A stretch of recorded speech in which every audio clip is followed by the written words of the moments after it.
Namaskar, Dada. Namaskar. Thank you for taking the time spontaneously. Maybe we start with a short introduction for people who don't know you at all. All right. My name is Acharya Vimaleshananda Avadhuta. I've been around for almost 40 years. I was counting. That's what you were doing there in the room. I was counting. Is maybe 39 years. Wow. And this is a beautiful life. Simple. It's a very, very fantastic life. You know, it is something that allows you all the freedom. And then you can always find a purpose that is aligned to your mission. Once I like biking, for example. You bike a lot. You bike everywhere. Even like 12, 15 kilometers. In Poland, I saw you biking uphill to the waterfall. Yes. So, and people may see a monk biking, they say, what is this? Particularly when you are in a place where the idea of a monk is a person that should do only meditation. It may look odd, but actually it's the opposite. People that just do only meditation really don't give any appeal. And I had a lot of experience biking. Once I was in New York. New York is very busy. And so I thought, you see, in such a big city, nobody will see me. But I was in uniform like this, and I was biking. And then one taxi driver just lowered the window. The window. Oh, I saw you in 34th Street, here, right there.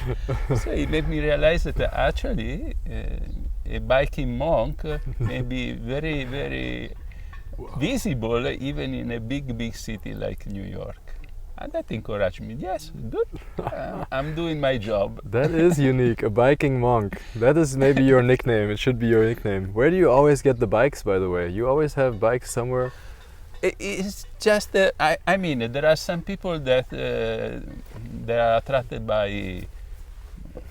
I'm attracted by bike. I'm just second nature. I know exactly how many bikes are here, for example. I already inspected all the bikes. They are all locked. And there are 7 bikes here. So one day he asked me, why 7?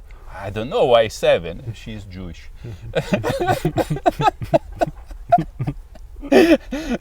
So number 7 for them is a very special meaning. I don't know.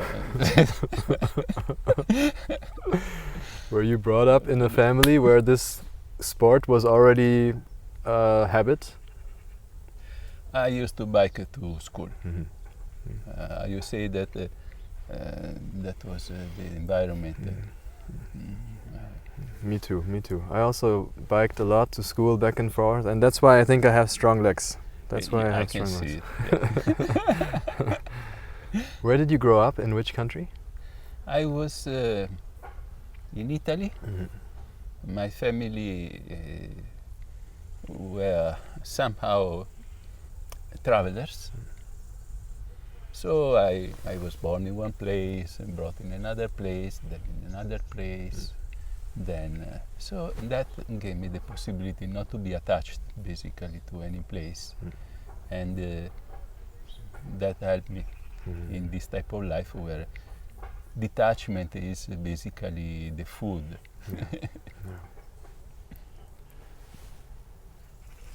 So nationality is really a passport, although it's quite interesting. For example, I like tennis besides biking. So I found myself that I root for Italian tennis players. Yeah.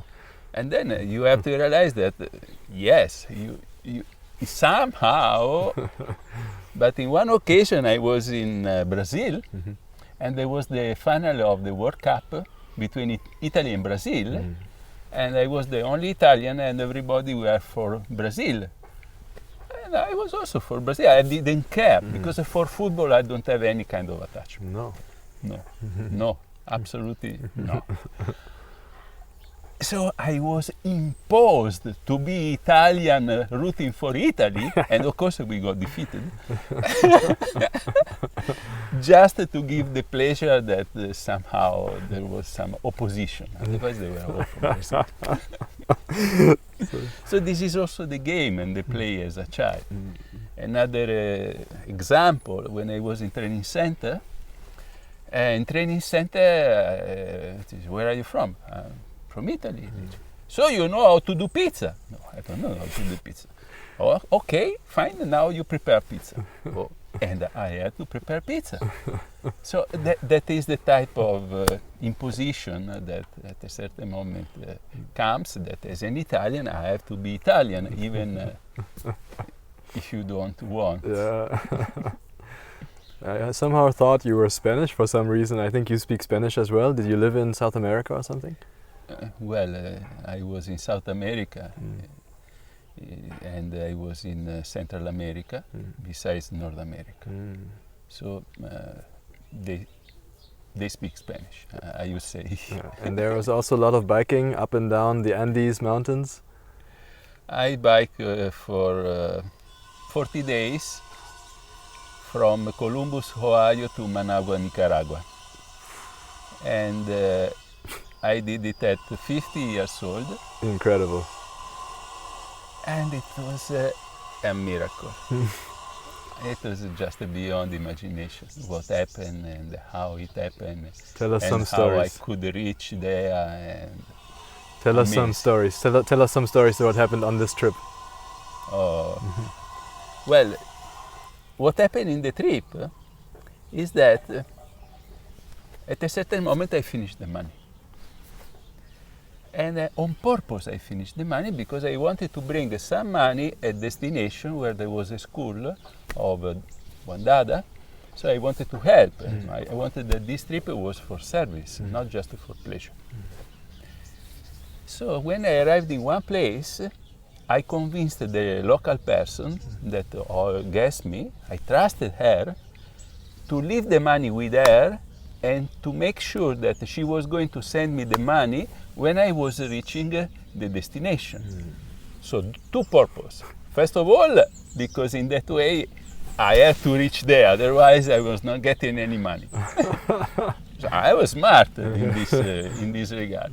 And the second thing is that I was not going to spend it for myself. Because it was.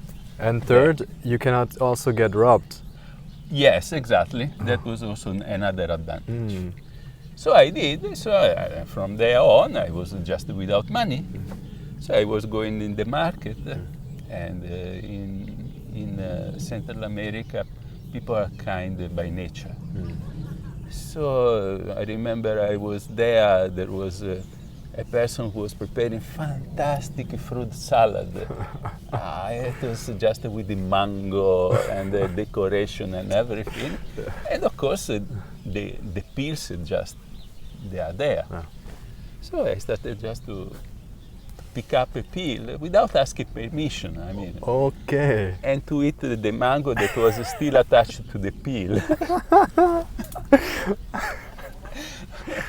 And she looked at me, she said, but are you hungry? But, yes, okay, I can give you.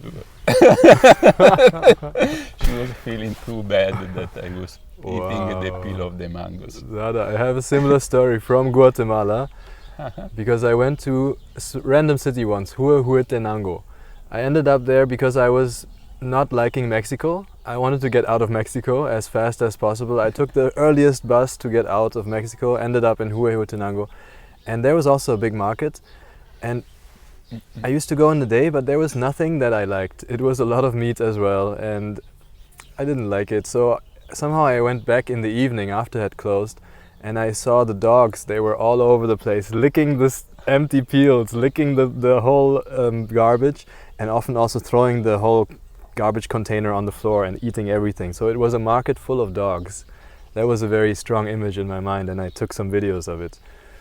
I guess in South America, it's one prejudice is that it's not so safe to travel. Did you ever have any dangerous situations over there? Never. No.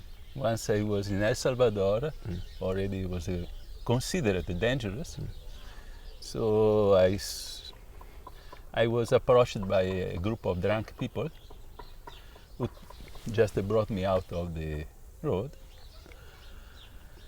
I was not, and I thought, sorry, I need to go to buy tomatoes. Can you tell me where is the market? He said, yeah, okay, fine, we will tell you. And then some of them started to measure my pockets. And then I was feeling just no problem.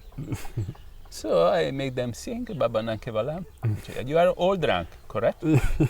So let us sing together Baba Nanke Valam.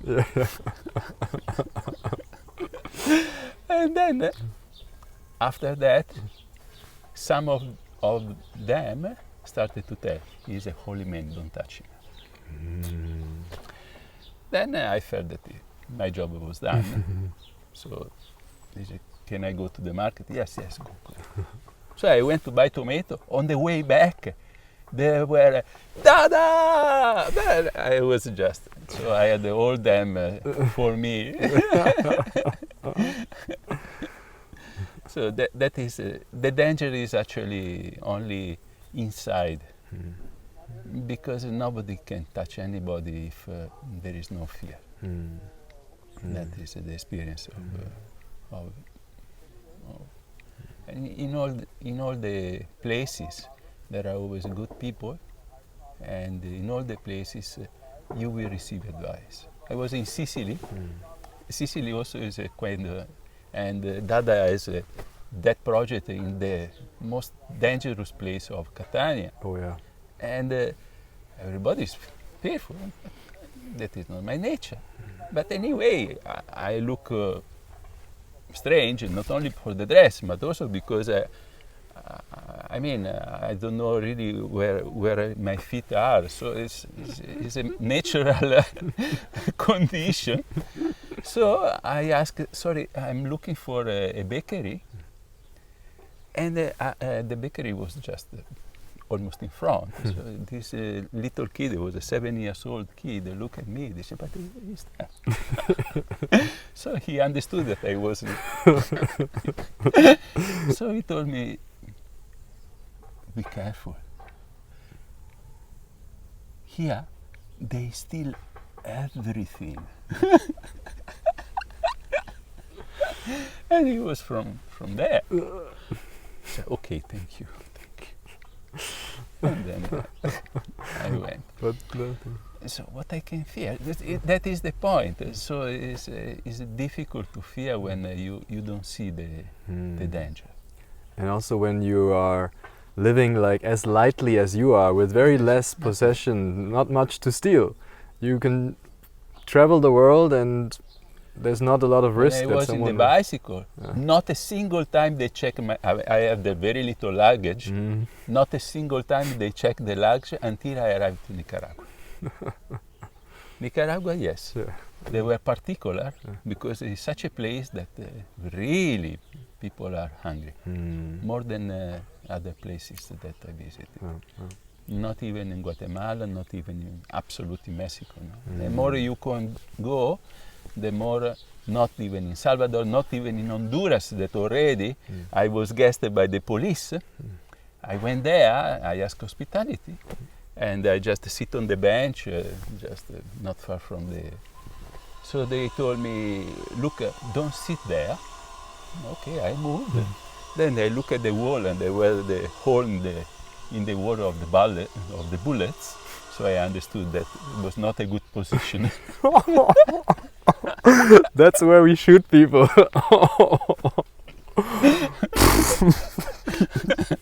You were on the waiting seat. Not only that. Then, yes, we don't have a room. Can we put you in the jail? And there was this classical jail with the bars, no? Only bars, no walls. Like So old I said, school. yes, no problem. So can I sleep on the floor? Yes, no problem. So I was there at 1 o'clock. They come, they wake me up. They say, so we are very sorry. We are very sorry. So we have one person that need to be in the Cell. in the cell. So I was Evicted. brought out, put in the office, and they put a very nasty person in the sense that he didn't want to be there, so he started to scream, to tell that he was calling the lawyer and this and that and the brother, I don't know. Finally, he succeeded, so at 3 o'clock he could also get out. And then at 3 o'clock they told me, okay, you have your place. You can go back to your room. In the morning they offered me, I still remember, bread and cheese, because they didn't know what to offer also for eating. So they offered me bread, cheese, and a lot of questions about what I was doing, what was my religion. Very, very, how to say, make me feel important. They gave you a stage for a seminar, impromptu seminar. Yes. Wow. And that's how you got all the way down to your destination. Each day, how I got there. Incredible. So I guess you never really regretted your decision to become a monk. It seems like you're really enjoying the freedom of the sannyasi life. No, other people regret that I became a monk, not me.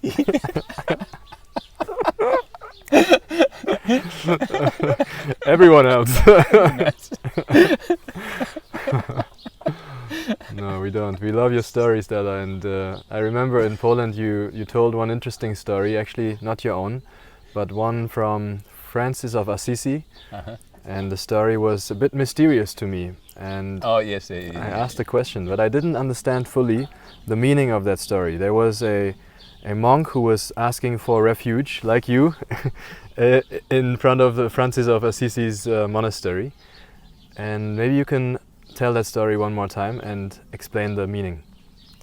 No, you see, monks, both were monks also. Both, yeah. St. Francis and the other guy. Yes. But St. Francis was a very, very humble person. Oh. So he didn't feel it, he didn't want to be somehow the enlightened one. So he was treating the other monk like a brother, while this brother wanted to have St. Francis kind of higher up. Yeah. And so he was asking a very deep philosophical question in a moment where they were both without food, without shelter, it was raining and it was hell basically. And that was why this person was telling, but what is the way to heaven? Because most probably they were suffering like anything, so he was doubting that was really the right way to get to heaven, if you can say. I see. And they were both waiting in front of the door? No, they were just on the road. On the road. So, and you know, when you are just walking for maybe 10 hours and it starts to rain and you don't have food and you are completely wet and so on and so forth. And then at the end they reached the monastery and they knocked? No, not at the monastery. In the end they reached a place where hopefully they were getting shelter. Yeah. And then St. Francis told, you know, and we were in such a bad condition that they were not giving shelter. And it's true, when you are really unpresentable, people scare away because you enter completely wet and the house become a mess. So there are certain type of things that is not always that happen. But sometimes, also one time I got completely wet and I was lost. It became night, I didn't see anything, I was really in trouble in Italy. So I found somehow some lights, it was a restaurant. So I was really feeling uneasy because there were all the people eating and so on and so forth. And I was in that condition. And there, another miracle happened, that the person just was a waiter, just told me, no, you need to dry up. So he made me sit inside. He took care of me. I had to go to the bathroom, of course, to dry and so on and so forth. And then immediately called another person who was and it ended up that this person was going by car where was my destination. So they just make sure that I was dry up, that I had took some food and this and that. Wow. They put me on the car and with the bicycle, I was exhausted actually. And they brought me to destination. And this person had to go to India. So she was so happy because I was going to fulfill also that type of desire to have some idea of it. And later on, she stayed like 6 months. So she write me, Dada, do you remember me? Of course, her name was Angelica. So what to do? I had to be in that condition. I had to be there and fulfilling the desire of the people. I also have this experience. Whenever you're in really big need, there's always someone who is good from the heart, who's going to help. I've never been into a situation where there was no help. Once there was no help, and I went to a big 5-star hotel in Delhi, and I just walked in, sat on the lobby couch, and I looked around. No one cared, so I started sitting like this, started putting my foot on the bench like this, and then at the end I was sleeping there the whole night in the lobby of the hotel. Oh. You know, you said that Francis, in the story, he said, I'm not a holy man. I'm just like you, and I don't want you to look up to me. In our spiritual tradition, in Andhanamaga, we have the Guru, and a lot of people look up to him, right? Do you think that this can also be a problem, that we sometimes ask too much of our Guru and we say, please give me the solution, help me fix this and that, and maybe he's not there to give us the solution? Definitely there is that tendency, and definitely is a duty of Guru to help in other ways, and he does. So you may ask help Guru, and there are also stories about it, and maybe the help is coming from a person that is a common person. So it is very important to pay attention where the help comes and to accept it, because the tendency of when you ask help to the boss is that you want help directly from the boss, and if it is just a humble person giving you help, you don't want, because you want the attention of the boss. So that is the thing. I'm calling it boss because the tendency is also in the place of work. It is also in family life that we want the boss to just take actually our responsibility. No, it is not the right approach. We have to be responsible for our life. That is why there is sometimes some surprise. One last question, Dada. What is an experience where the boss intervened directly in your life? Have you had any experiences and in situations like that where you felt like the Guru really directly entered? I feel pity because here the video could go 1 or 2 stories. So it will not be possible. Maybe second Edition. time, Yes. second shooting, because I have endless experience of this kind. Please, Dada, one story from that time. I would be so happy. Okay, fine. Once I gave a lecture in a place where there were no Margi, and they were all devotees of Yogi Bhajan. You may know, no? They dress in white, Kundalini Yoga, and so on and so forth. I was in Mexico. It was a natural place. We were by a forest, and there was a window that was with the bars, but it was without glass. There is normal.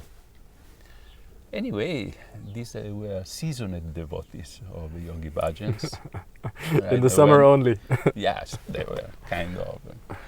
And I said, what to do with them? So I did the same thing that I did for everybody, just to sing Babananke. But nothing was happening, no vibration. So I said, well, what is? I was not satisfied with them, but above all with me, because I was not able to inspire them. No? So I said, okay, fine, get up. And just. So I get up. Again, no vibration. So there was a hole. They said, okay, just make a round.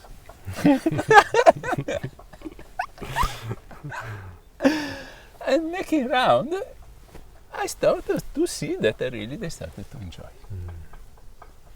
So I wonder what happened. So we sat together and I started to ask one by one, what was your experience?